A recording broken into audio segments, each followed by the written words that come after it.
Hey guys, welcome back to my channel. Today I'm continuing with my Beatles discography journey, and we have made it to their Past Masters Volume 2 compilation album. Now, 3 months ago, back in November of last year, I listened to Part 1, Volume 1, and today I'll be listening to Volume 2 of Past Masters. This 2-disc set does compile every song released commercially by the band that was not available on their 12 original UK albums or the US Magical Mystery Tour LP. And it's sad to say because we are officially nearing the end of my Beatles journey, because next week, next Tuesday, I'll be uploading the final video in this series for Abbey Road. I'm excited just saying the name, Abbey Road, dear God. Now I am looking at the track list for Volume 2 of Past Masters, and I don't recall hearing any of these songs before, with the exception of tracks 9, Get Back. Now, this version of Get Back features Billy Preston, and there's also Across the Universe, track 13, and also, what's the other one? Track 14, Let It Be. Now, from what you guys have told me, those 3 tracks in particular are different renditions of the versions I already heard on their other albums. So I will be checking out these versions of those 3 particular songs, Get Back, Across the Universe, and Let It Be. But anyway, let's get into it with track 1, Day Tripper.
That was track 1, Day Tripper. This was a lot of fun to listen to. In particular, that infectious riff. I mean, I don't need to tell you, it was great, and I would definitely listen to this track again. I mean, the Beatles really do have a way with their guitar riffs.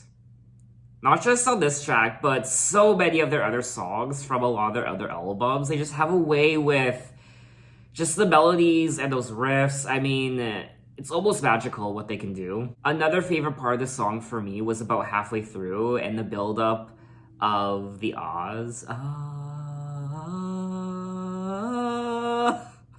Now, this track was released back in 1965, and it was the A-side single alongside We Can Work It Out, and it was recorded during the sessions for Rubber Soul. Day Tripper is a rock song based around an electric guitar riff and drawing on influence of American soul music. Got a good reason for taking the easy way out now. She was a day tripper, one-way ticket. It took me so long to find out, and I found out she's a big teaser. She took me half the way there. She's a big teaser. She took me halfway there. She was a day tripper, a one-way ticket. So I guess she gave him blue balls.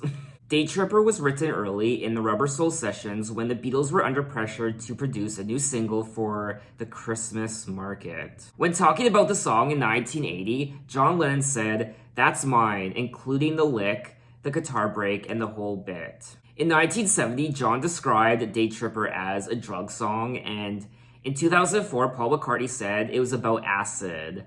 LSD. The song title is a play on words referring to both a tourist on a day trip and a trip in the sense of psychedelic experience. Oh, I should have known better. But anyway, let's move on to track 2, We Can Work It Out. Try to see it my way. Do I have to keep on talking till I can go? We can work it out. We can work it out. Think of what I'm saying. We can work it out and get it straight. I'll say goodnight. And there's no time.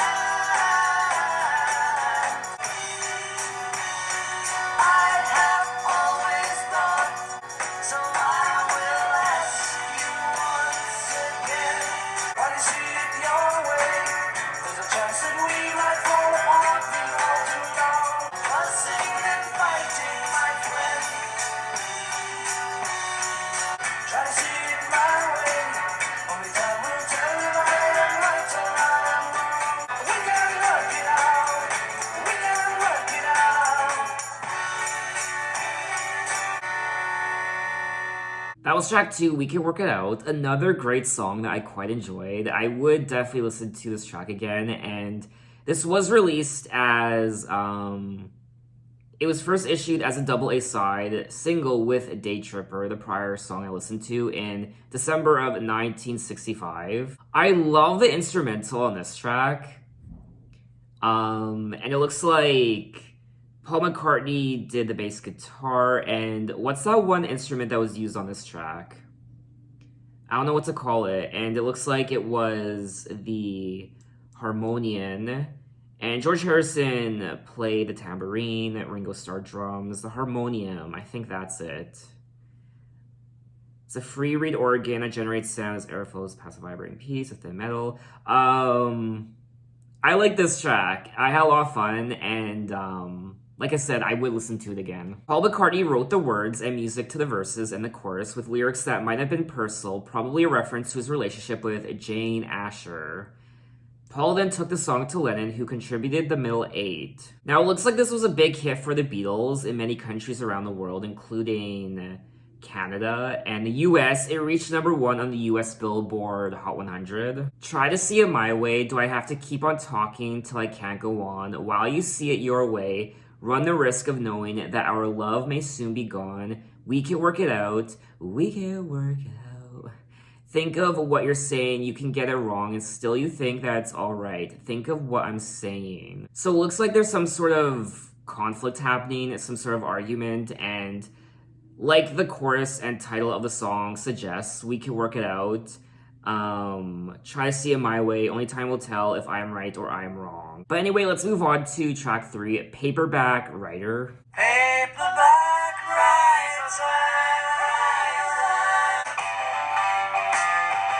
Sarah, on that, will you read my book? It took me years to write. Paperback Writer. It's the story of a dirty man, but he wants to be a paperback writer. Paperback Writer. I can make it longer if you like the style. I can change it round. Paperback Writer. Could make a million for you overnight. You must pretend that you can save me here. Paperback Writer.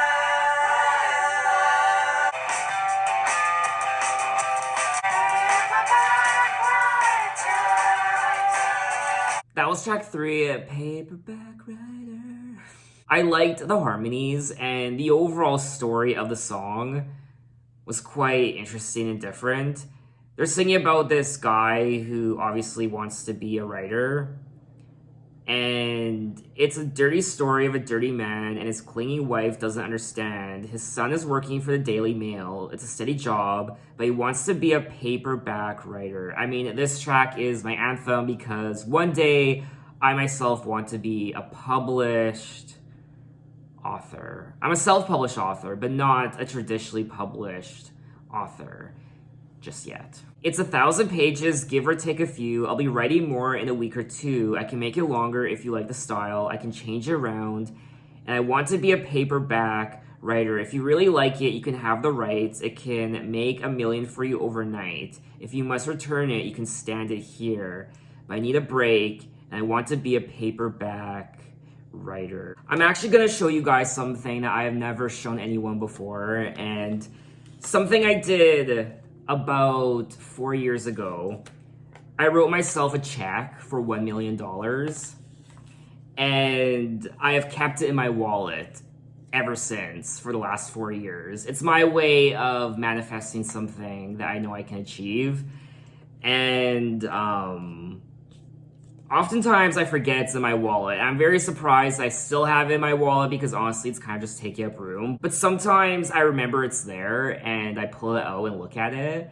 It just gives me that extra drive and just that extra oomph that I need sometimes. Now, Paperback Writer was released in May of 1966, and it was the last new song by the Beatles to be featured on their final tour in 1966. It's crazy to think that the Beatles' final tour was in 1966. It was plagued with backlash regarding the controversy of John Lennon's remark about the Beatles being more popular than Jesus.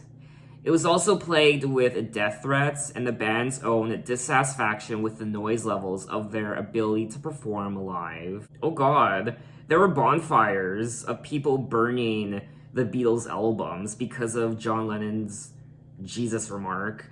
In 1980, John Lennon was murdered by a Christian fan of the Beatles, Mark David Chapman, who later stated that John Lennon's quote was a motivating factor in the killing. This is what I'm reading from Wikipedia, so take that with a grain of salt. I don't know if that's true or not. It's just what I'm reading here. And he's still alive.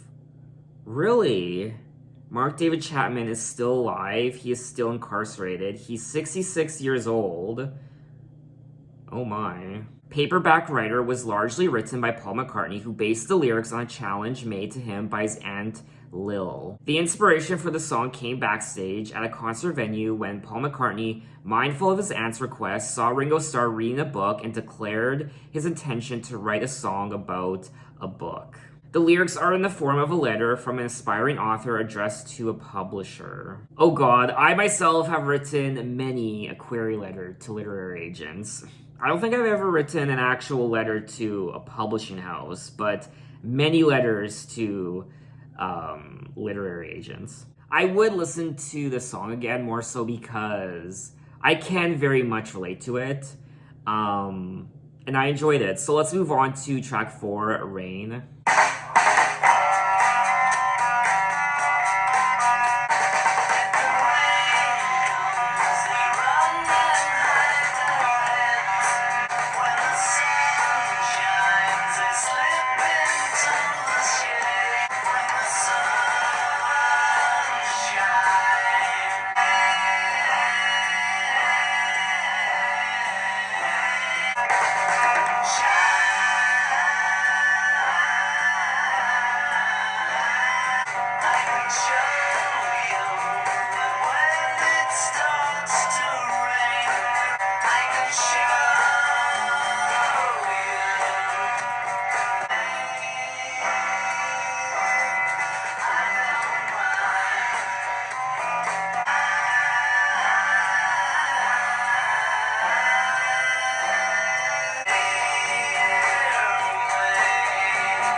That was track 4, Rain, and initially I didn't know what to make of this song the first minute or so, but then towards the middle, it really started to grow on me, and then towards the end, I grew to quite like this song. It's very psychedelic sounding, and it was reminding me of their Revolver album, and I liked it. I liked the vocals and just the overall psychedelic vibe of the track. I think one of my favorite aspects of this song was the drums. Ringo Starr considers Rain his best recorded drum performance. If the rain comes, they run and hide their heads. They might as well be dead. If the rain comes, when the sun shines, they slip into the shade.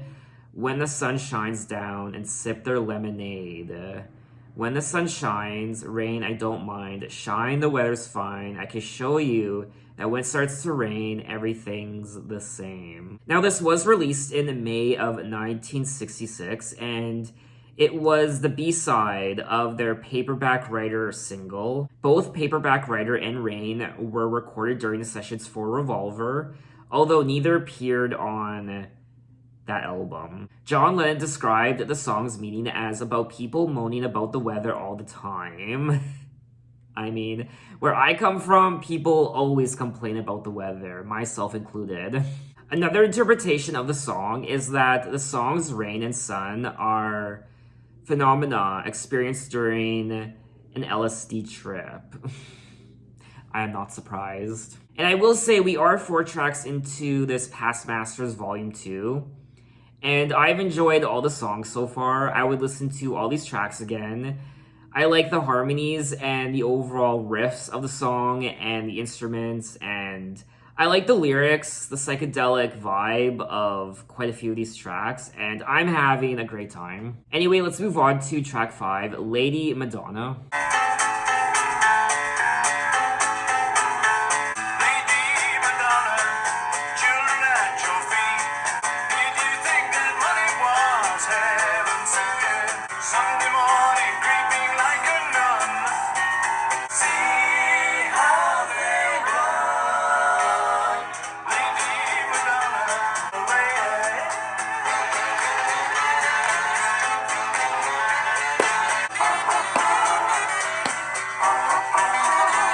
See how they run. Lady Madonna, listen to the music playing in your head. Tuesday afternoon is never ending. See how they run. Lady Madonna managed to make ends meet.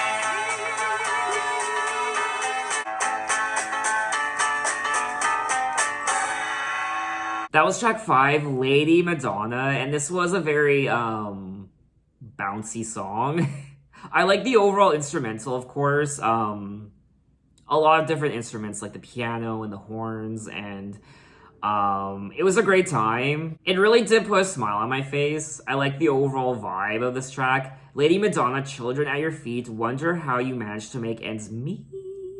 Did you think that money was heaven sent? Friday night arrives without a suitcase, Sunday morning creeping like a nun. Monday's child has learned to tie his bootlace. See how they run. Lady Madonna, baby at your breast, wonders how you managed to feed the rest. Now, this track was released in March of 1968, and it was written primarily by Paul McCartney. The song was recorded in February of 1968 before the Beatles left for India. Its rhythm and blues-inspired style signaled a more conventional approach to writing and recording for the group following the psychedelic experimentation of the previous 2 years. John Lennon helped write the lyrics, which give an account of an overworked, exhausted, possibly single mother facing a new problem each day of the week. Paul McCartney explained the song by saying Lady Madonna started off as the Virgin Mary, then it was a working class woman, of which obviously there's millions in Liverpool. Speaking later about Lady Madonna, John Lennon said,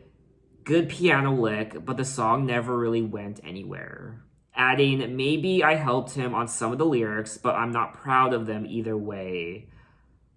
I liked it though. Even though the song's context lyrically is about this struggling woman, it looks like, who's facing new problems every day, the song is quite fun to listen to. Just with the horns and the overall composition. I like the piano and the hand claps. It's very, what's the word? Not immersive, but it just makes you want to sing along and clap your hands along to the track. Anyway, let's move on to track 6, The Inner Light.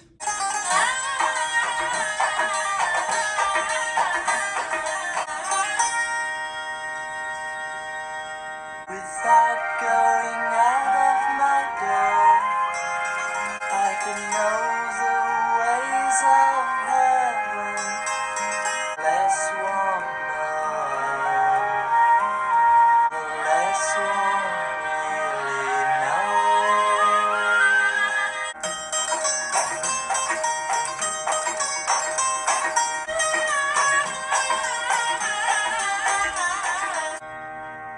without going out of your door, the farther one travels, the less one really knows.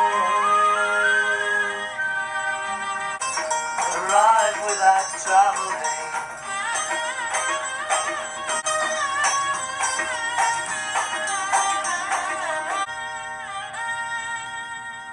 That was track 6, The Inner Light. Wow.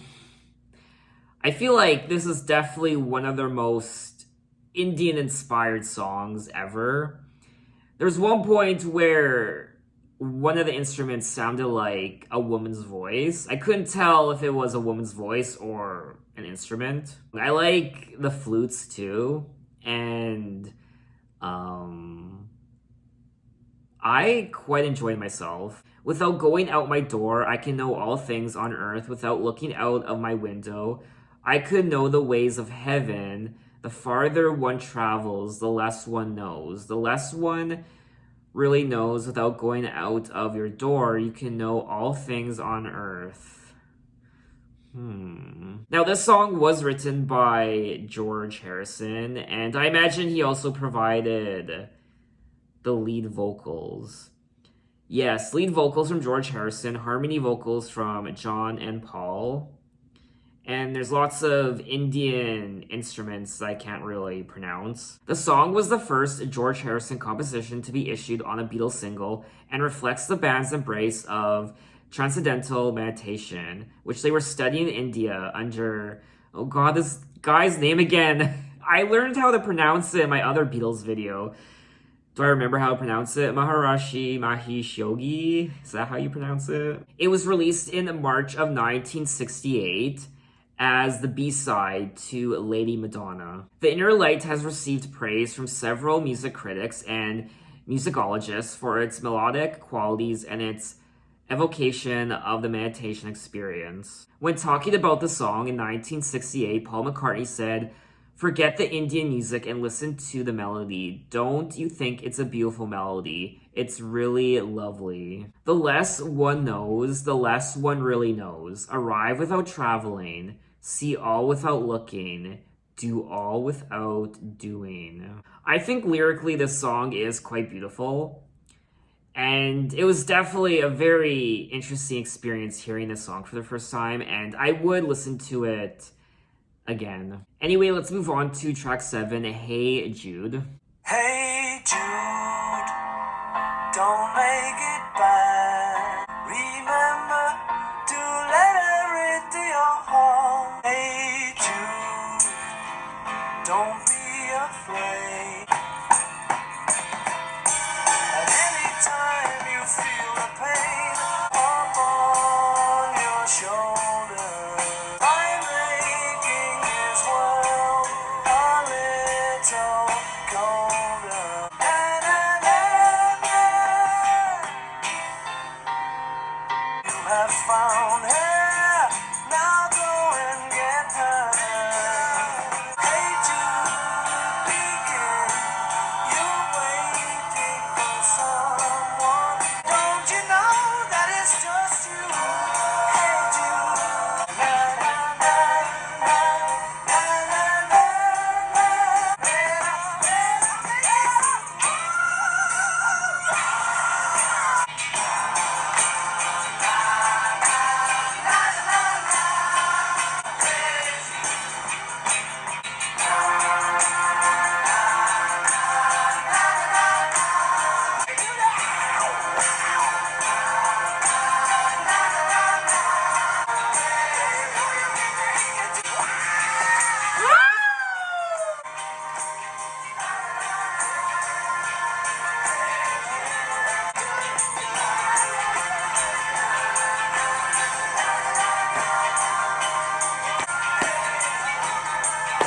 That was track 7, Hey Jude, and this has to be one of the Beatles' most anthemic songs.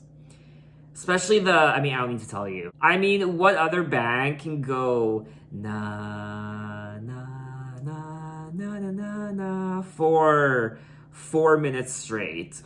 It has the same vibe as Queen's We Are the Champions, where it's just very anthemic. You want to wave your arms in the air back and forth, and you want to sing along, and it's one of those songs where I imagine when the Beatles performed it live, just hearing the audience sing the Na Na Na part, just a stadium filled with people singing that part in particular must have been magic. From my understanding though, their last tour was in 1966, and this song was released in 1968, so maybe they never did perform this song in an actual stadium, or what have you. Hey Jude, don't make it bad. Take a sad song and make it better. Remember to let her into your heart. Then you can start to make it better. Hey Jude, don't be afraid.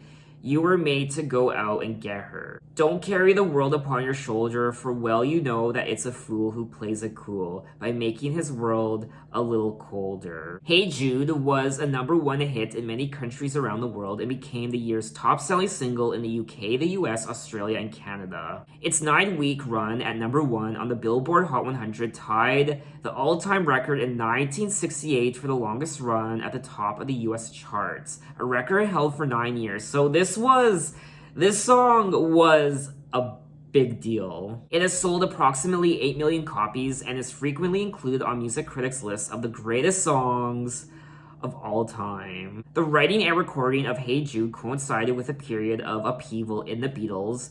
The song evolved from Hey Jules, a song McCartney wrote to comfort John Lennon's young son Julian after Lennon had left his wife for Yoko Ono. The lyrics express a positive outlook on a sad situation while also encouraging Jude to pursue his opportunities to find love. So this is definitely one of the Beatles' biggest hits ever.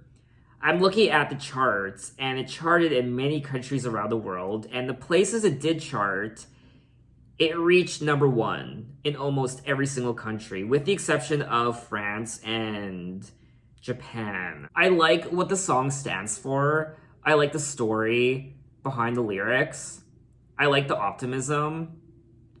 And overall, this is a wonderful Beatles song that I would happily listen to again. I mean, imagine going this long into a Beatles discography journey and not hearing this song yet. But anyway, let's move on to track 8, Revolution.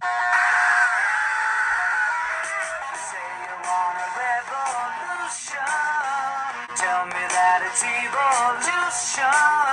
Well, you know, but when they talk about destruction, you know it's gonna be alright. Say you got a real solution. Well, you know, all I can tell you is, brother, you have to wait.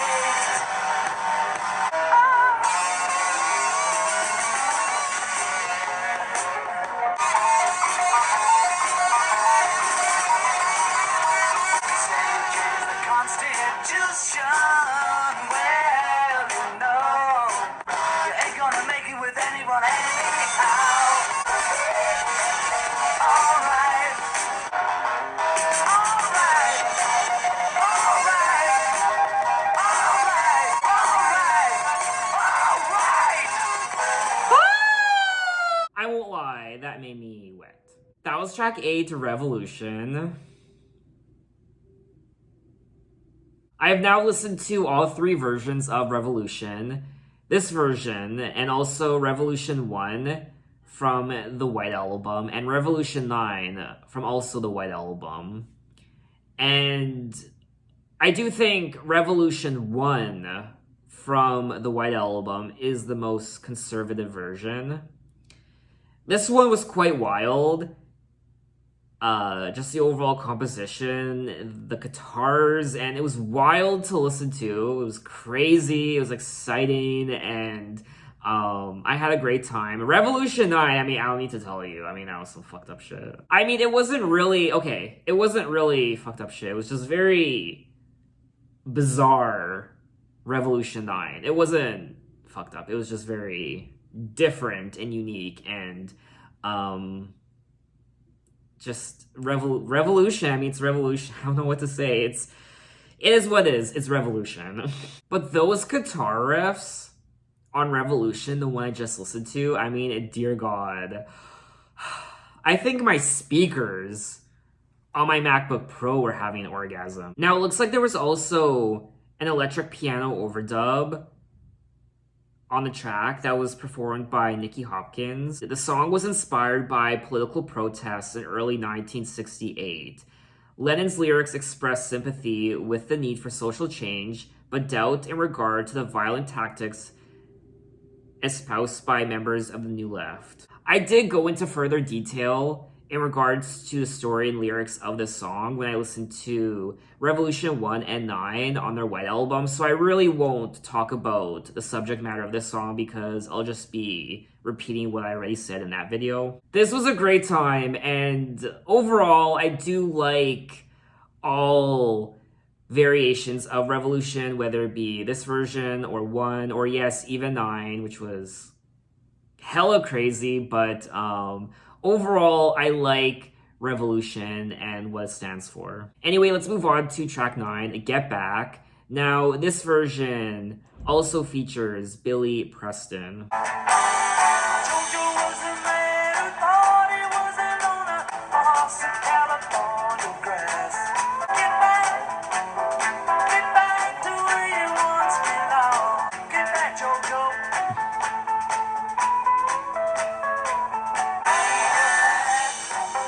Get back to where you once belonged.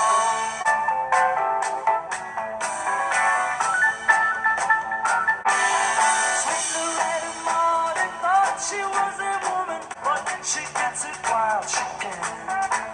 Oh, get back to where you once belonged. Get back to where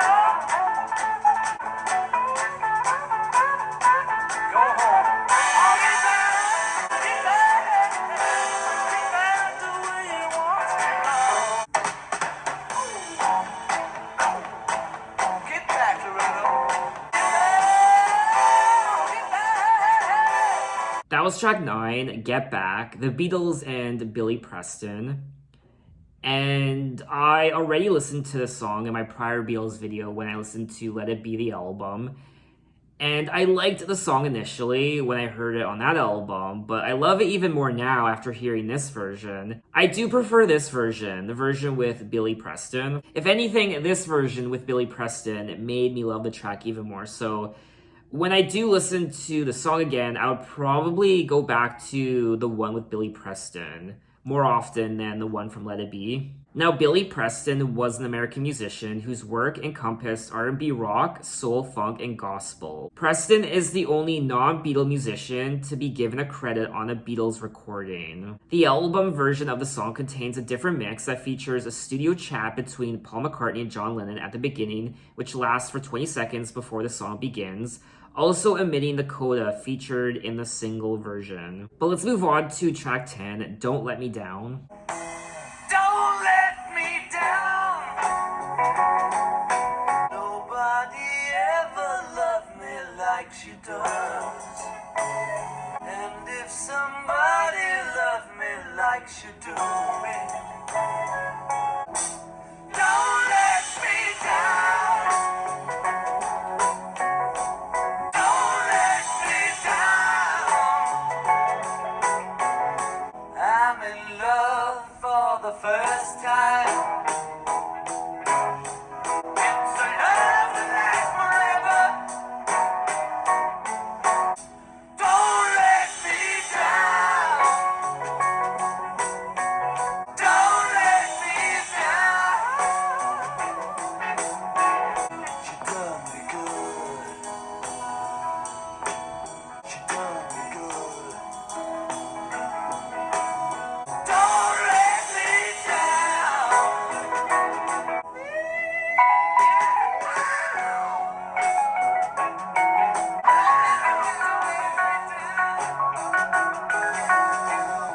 That was track 10, Don't Let Me Down, and this was another great song. I liked the overall vibe. I liked the energy of the song, and the vocals also were spectacular. Now, John Lennon was the lead vocalist on this track, and the electric piano, Billy Preston, drums, lead guitar, George Harrison, backing vocal, bass guitar, harmony vocal from Paul McCartney, and overall, I would listen to this track again. I like the lots of personality in this song vocally. Nobody ever loved me like she does. Ooh, she does. Yes, she does. And if somebody loved me like she do it. Ooh, she do it. Yes, she does. Don't let me down. I'm in love for the first time. Don't you know it's gonna last? It's a love that lasts forever. Don't Let Me Down. I'm curious to know if this song is about Yoko Ono. Now, this was released in 1969, and it was originally released as a B-side to, I guess, Get Back. The song was written by John Lennon as an anguished love song to Yoko Ono.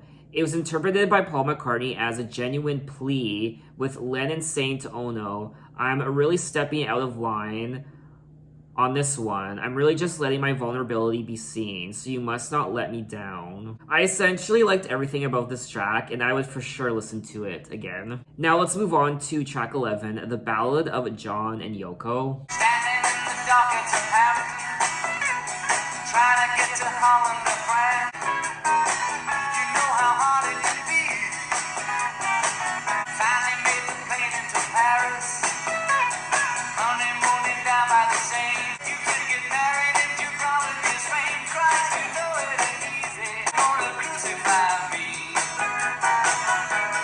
I said we're only trying to get us some peace. Christ, you're gonna crucify me. Oh Lord, when you're dead, you don't take nothing with you but your soul. His face said, she's gone to his head. They look just like two gurus and Christ. The way things are going, they're gonna crucify me. We wish you success. It's good to have the both of you back. Right? You know it ain't easy. The way things are going, they're gonna crucify me.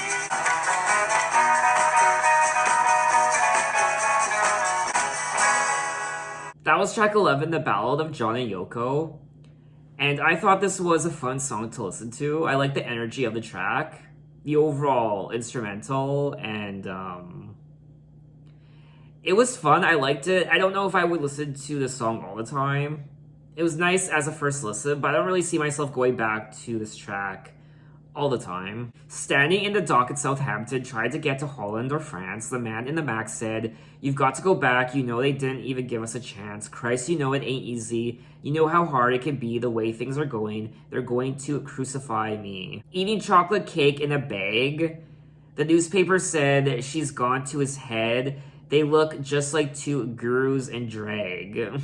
The song does chronicle the events surrounding the wedding of John Lennon and Yoko Ono. John Lennon wrote the song while he and Yoko were on their honeymoon in Paris. I like what this song represents, this relationship between John and Yoko and what they went through when it comes to publicity and the press following them during their wedding and their honeymoon and the drama surrounding that as they traveled from city to city. But anyway, let's move on to track 13, Across the Universe. Now, it looks like there is a song missing from this Past Masters Volume 2, Old Brown Shoe, which is technically supposed to be track 12, but for whatever reason, it's not included on Apple Music, and I don't know why. Although Old Brown Shoe remains a relatively obscure song in the band's catalog, several music critics view it as one of Harrison's best compositions from the Beatles era. I mean, I have to check it out now.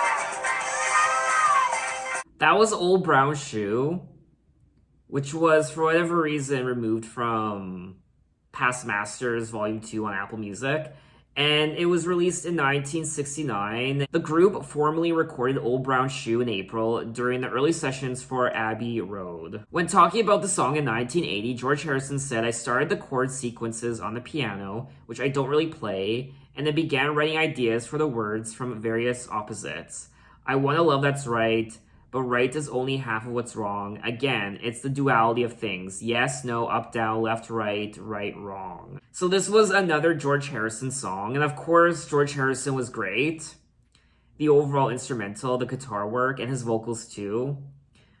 Would I listen to this track again? Probably not. It didn't really resonate with me as much as a lot of their other songs, so I liked listening to it for the first time, just out of curiosity, but it's not really a song I would listen to again. But let's move on to track 13, Across the Universe.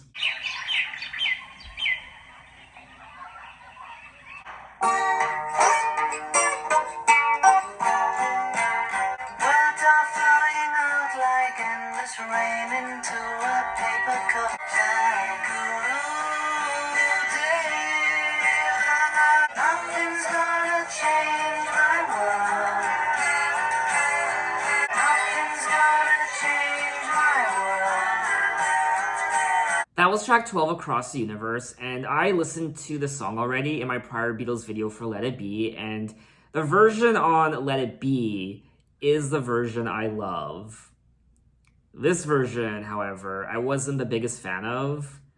I don't like the arrangement of this track. I personally think the Let It Be version is vastly superior. I like the vibe overall of the Let It Be version. I like John's vocals a lot more on the Let It Be version. So that's the version I will be going back to all the time going forward. But let's move on to track 14, Let It Be. When I find myself in times of trouble, Mother Mary comes to me, speaking words of wisdom, let it be. And when the broken-hearted people living in the world agree, let it be, let it be, let it be.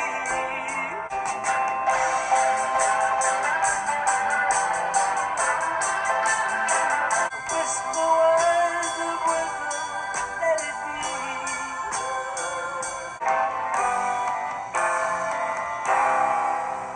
That was track 14, Let It Be. And something I didn't mention in my prior Beatles video for Let It Be, the album, was when I listened to this song in that video, I actually thought of my mom and dad, who did both die last year from cancer. And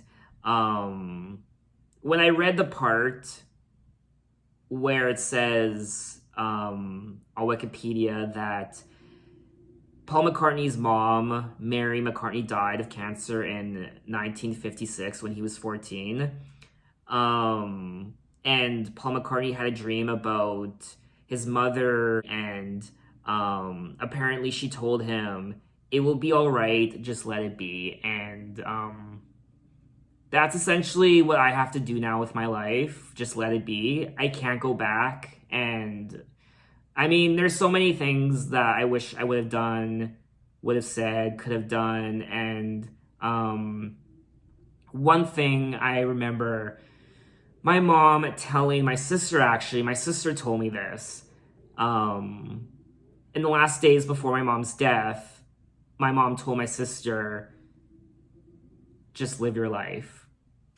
Go on, live your life. And that's essentially what I have to do now. And I just have to let it go. It is what it is. And when I listened to the song in that video for Let It Be, that's what I was thinking about, but I didn't say anything. And I felt wrong after doing that video for not saying that and for not mentioning it. And that's why I'm mentioning it now. So we have made it to the end of Past Masters Volume 2 with track 15. You know my name, look up the number.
That was track 15.